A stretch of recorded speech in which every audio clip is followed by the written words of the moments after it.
In Isaiah chapter 40, God asked his prophet to speak comfort to his people, telling them to prepare a way, to make straight a highway. Every valley shall be lifted up, every mountain and hill made low. What valleys is he referring to? And what mountains and hills? And why do God's people need comfort? In order to understand where he is coming from, we need to go back 1,000 years to the time of Moses in Egypt. The Israelite people had been in bondage, in slavery, for 400 years by the time Moses came around. It must have been an absolutely horrible 400 years, not just for each and every slave, but for the Israelite people as a whole.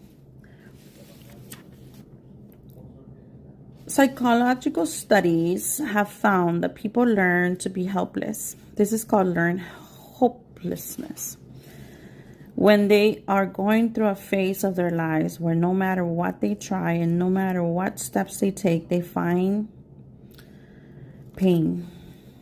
We can imagine that the Israelites, oppressed and enslaved for 400 years, must have felt overwhelmed by a sense of helplessness and hopelessness. It was in this context that God told Moses to tell the people.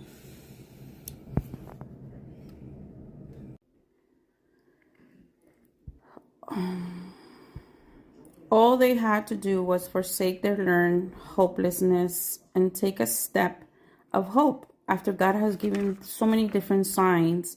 Because when they became scared in the night, God sent them a fiery column.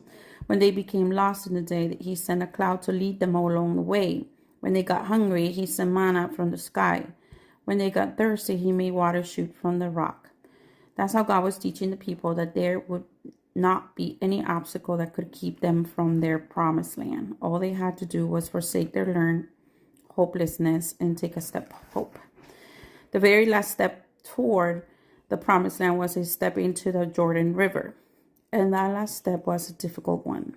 Joshua rallied them with a speech promising that when the priests who carry the Ark of the Covenant enter the Jordan River, the waters would stop flowing. As we read in the book of Joshua, all the people stepped into the Jordan River and the water receded. They then walked across dry land into the promised land, as you can read in chapter 3 of Joshua.